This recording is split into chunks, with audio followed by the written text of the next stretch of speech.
नमस्कार दोस्तों, आप सभी के जीके क्लासेस में स्वागत है।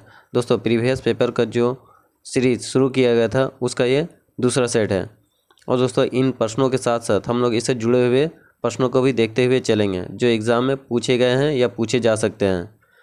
तो दोस्तों, जिन्होंने भी अभी तक हमारे चैनल को सब्सक्राइब नहीं किया है वे हमारे चैनल को सब्सक्राइब कर लें। चलिए आज की क्लासेस शुरू करते हैं।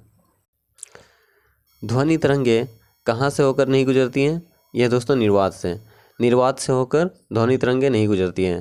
देखिए, ध्वनि तरंगों को गुजरने के लिए ठोस, द्रव या गैस, ये तीनों माध्यम में से कोई एक माध्यम होना चाहिए। जहाँ माध्यम नहीं है वहाँ पे ध्वनि तरंगे नहीं गुजर सकती हैं। ठीक है, तो निर्वात शून्य स्थान होता है, यहाँ कोई माध्यम नहीं होता है, इसलिए ध्वनि तरंगे निर्वात से होकर नहीं गुजरती हैं। अब देखिए, ध्वनि से क्या क्या प्रश्न पूछे जा सकते हैं। देखिए, ध्वनि की गति सबसे अधिक किस में होती है? ठोस वस्तु में होती है। ठीक है, ध्वनि की गति सबसे धीमी किस में होती है? यह दोस्तों हवा में। ध्वनि की चाल कितनी है? ध्वनि की चाल होती है 760 मील प्रति घंटा। और यदि वायु में पूछा जाए, वायु में इसकी वेग कितना होता है? ध्वनि का वेग यह है 332 मीटर प्रति सेकंड। ठीक है, और ध्वनि को मापने की इकाई क्या है? ध्वनि तीव्रता की मापने की इकाई है डेसिबल। ठीक है, इतना ध्वनि के बारे में ज़रूर याद रखिएगा क्योंकि ध्वनि से यही पूछे जाते हैं। ग्रामीण विकास संस्थान कहाँ है? यह दोस्तों हैदराबाद में। ठीक है, आरडीआई का फुल फॉर्म क्या है? Rural development institute. ठीक है, रूरल डेवलपमेंट इंस्टीट्यूशन, ये हैदराबाद में है। अंतरिक्ष यात्री को अंतरिक्ष कैसा दिखता है? देखिए, कोई अंतरिक्ष यात्री अगर अंतरिक्ष में गया है, उस यात्री को कैसा दिखेगा? आकाश ये काला दिखेगा। ठीक है, अब देखिए दोस्तों, इससे जुड़े हुए प्रश्न क्या हैं? देखिए, काला दिखता है सूर्य के प्रकिरण के कारण। ठीक है, ये प्रश्न पूछा जाता है कि काला क्यों दिखता है? सूर्य के प्रकिरण के कारण। अब देखिए, इससे जुड़ा हुआ और भी है, सुबह और शाम में पूरब और पश्चिम दोनों ओर लाल क्यों दिखाई देता है? ठीक है, ये प्रकाश के प्रकिरण के कारण ही दिखाई देता है। और देखिए, कहा जाता है कि पानी नीला क्यों दिखाई देता है? ये भी सूर्य के प्रकिरण के कारण होता है। ठीक है, भारत की जलवायु कैसी है? यह दोस्तों उष्ण कटिबंधीय मानसूनी। ठीक है, भारत की जलवायु उष्ण कटिबंधीय मानसूनी है। बल्ब का तंतु, बल्ब के अंदर जो तंतु लगा रहता है वो किसका बना होता है? वो टंगस्टन का बना होता है। ठीक है, और इसका गलनांक कितना है? टंगस्टन का गलनांक 3000 से 3500 डिग्री सेंटीग्रेड तक होता है। ठीक है, इतना इसको गलने के लिए ताप चाहिए, इसलिए टंगस्टन को बल्ब में लगाया जाता है। और देखिए, बल्ब में और कौन सी गैस भरी रहती है? इससे जुड़े प्रश्न पूछा जा सकता है। बल्ब में कौन सा गैस भरा जाता है? यह है नाइट्रोजन।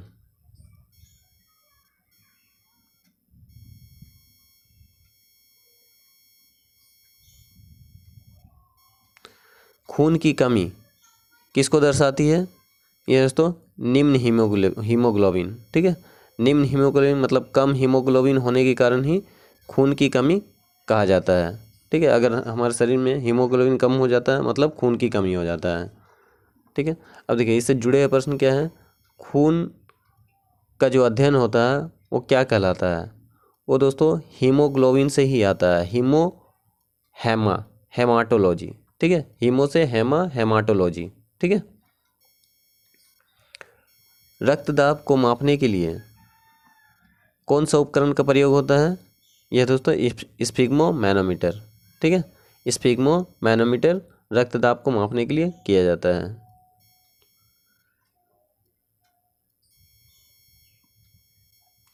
कपास के लिए आदर्श मिट्टी कौन सी होती है? यह है काली मिट्टी। अब काली मिट्टी को और क्या नाम है दोस्तों? रेगुर मिट्टी। और रेगुर मिट्टी कहाँ सबसे ज़्यादा पाया जाता है? महाराष्ट्र में। बीडी सावरकर ने 1857 के विद्रोह को क्या कहा था?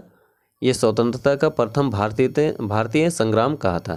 ठीक है, बीडी सावरकर ने, ये दोनों ही पूछा जा सकता है, या तो स्वतंत्रता का प्रथम भारतीय संग्राम किसने कहा था? बीडी सावरकर ने कहा था। या फिर पूछा जा सकता है कि बीडी सावरकर ने जो 1857 का विद्रोह हुआ था उसे क्या नाम दिया था? ये स्वतंत्रता का प्रथम भारतीय संग्राम। ठीक है, अब देखिए दोस्तों, और एक प्रश्न इससे जुड़ा हुआ जो अक्सर पूछा जाता है, राष्ट्रीय विद्रोह किसने कहा था? 1857 के विद्रोह को राष्ट्रीय विद्रोह किसने कहा था? यह है डिज़रायली ने। ठीक है,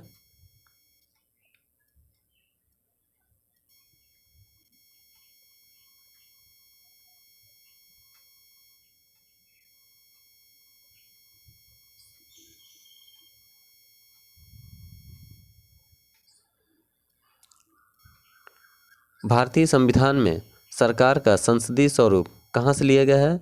यह दोस्तों ब्रिटेन से लिया गया है। ठीक है, ब्रिटेन से लिया गया है। अब देखिए दोस्तों, संसदीय स्वरूप है ब्रिटेन से, इससे और भी प्रश्न पूछे जाते हैं। देखिए, संसदीय स्वरूप है ब्रिटेन से। संघात्मक ढांचा यदि पूछा जाए, संघात्मक ढांचा है कनाडा से। अधिकार लिया गया है अमेरिका से। कर्तव्य लिया गया है रूस से। संविधान संशोधन लिया गया है साउथ अफ्रीका से। और है आपातकाल जर्मनी से। और नीति निर्देश है दोस्तों आयरलैंड से।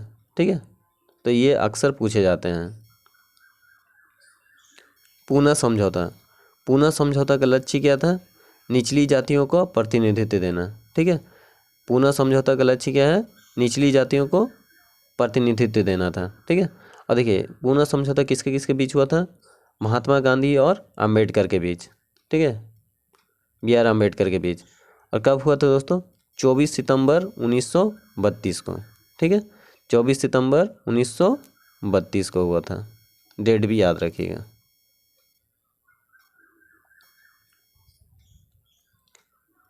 केंद्रीय मंत्रिमंडल के आकार और सदस्यता का निर्णय कौन करता है? यह प्रधानमंत्री करता है। ठीक है, केंद्रीय मंत्रिमंडल का आकार और सदस्यता का निर्णय कौन करता है? प्रधानमंत्री करता है।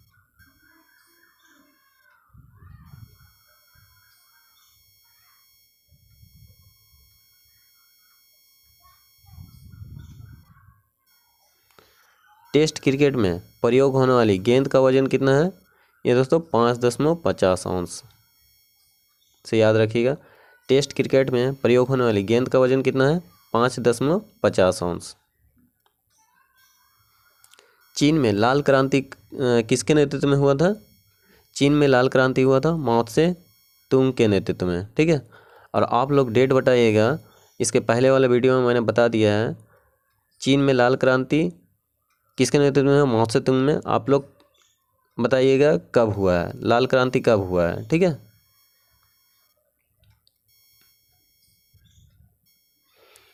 विश्व में सबसे कम वर्षा वाला जगह कौन सा है दोस्तों? ये अफ्रीका का सहारा क्षेत्र। ठीक है, विश्व में सबसे कम वर्षा वाला जगह का कौन सा है? ये अफ्रीका का सहारा क्षेत्र। और यदि सबसे अधिक वर्षा कहाँ होती है पूछा जाए तो यह है भारत में, मेघालय के मौसिनराम में। ठीक है, मेघालय के मौसिनराम में सबसे ज़्यादा वर्षा होती है।